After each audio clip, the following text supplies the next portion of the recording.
Hello YouTube. So this video is actually two scenarios in one. So the first issue that it can resolve is if you back up your Windows machine onto an external hard drive, and the issue is that you click backup and it doesn't do anything. So the issue with that is there's actually not enough memory on the hard drive, and what that will do is basically just not even give you a message. But if you look into it, it will be obvious that's the reason.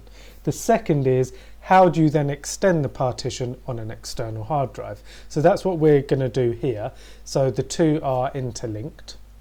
Here, as you can see, I'm in disk management on Windows, and I've got some unallocated space here which I'm going to try and extend, but Windows won't allow you to do that. So on the far left, I've got SGHDAW backup, and I want to extend that with the extra 33 gigabytes unallocated. However, the operation is not supported.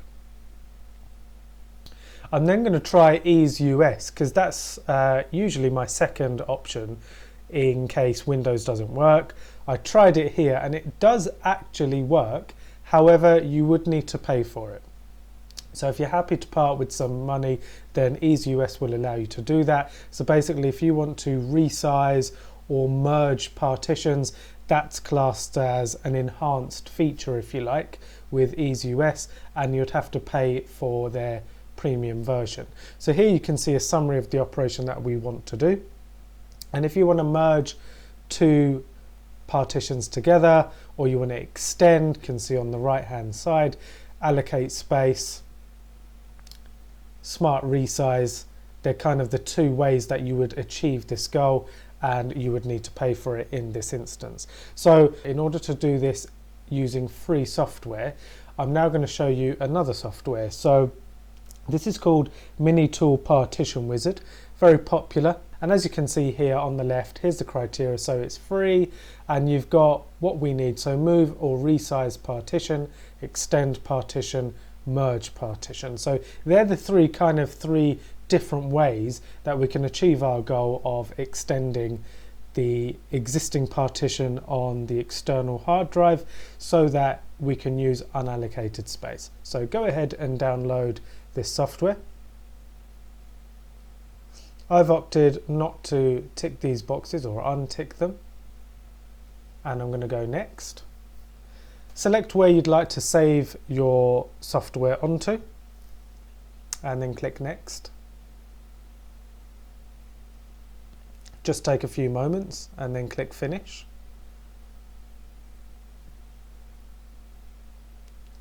Now I've got the software up now, and as you can see, it's mapped the drive. Now note that I've got two hard drives on my actual machine, and then I've got the external hard drive, which is the one that we want to make changes to. So in this case, that's called disk 3 GPT. So that's, just make sure you're selecting the right one. Now if you name the volumes on the partition, it'll be obvious to see because I've named mine here. So here's some options here. What we want to do, in my case, I can click extend because I've already created some space, and as you can see on the far right hand side, there's unallocated space of just over 33 gigabytes. Double check you're dealing with the right drive, the right partition.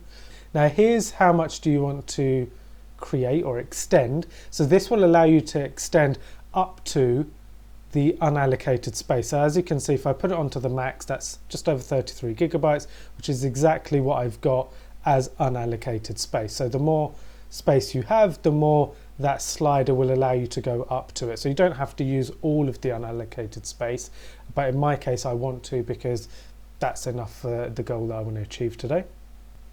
Double check all the information. This shows you what it would look like once it's done. So as you can see, hypothetically, it's just showing the percentage or the size has increased. Now you can confirm that you want to apply those changes. So I'll click yes. And now that will run. Now there's 4 operations that happen, because in this case it's already split up on the partitions, it will just map that in a way that it can allocate the space onto my first volume or partition, which is what I want to do here. So let that run.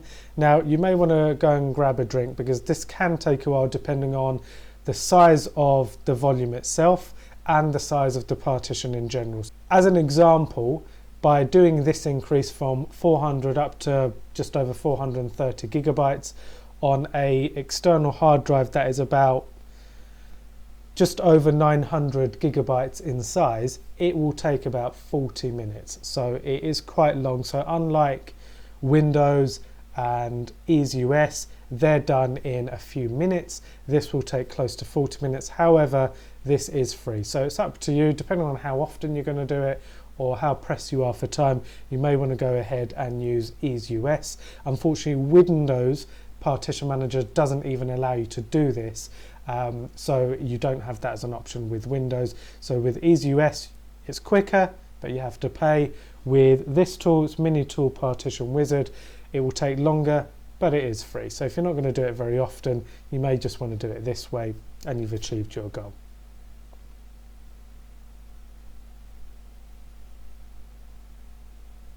I'm going to speed up the video in this case so you don't have to wait around too long. Okay, so that's all done. So you can click OK because it's now applied everything successfully.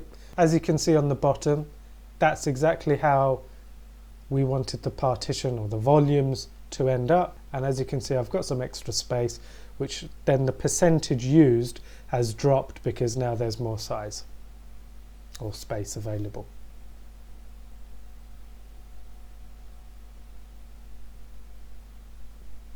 So as far as extending the partition on an external drive goes, that's now complete. If you're now watching this video for the purpose of now being able to continue your backup, if that was the issue, as it was in my case, and we can go over to the backup, select more options, and now click backup now. Now what would have happened is nothing would have happened after a while, which is the issue that it had with insufficient space. We're now going to click backup now, and this should work. So we'll give it a few moments in order to run the backup. Once backup has completed, you should see an updated date, which is the last time the backup was performed. And here you can see last backup, 21st of the 12th. So that has changed from the August date that we had previously. So that backup is now complete. So thank you very much for watching. You've got two things in one. One, which was Windows wasn't allowing you to back up because of the insufficient space, and secondly, being able to extend a partition on an external drive. Thank you for watching. Hope you find it useful.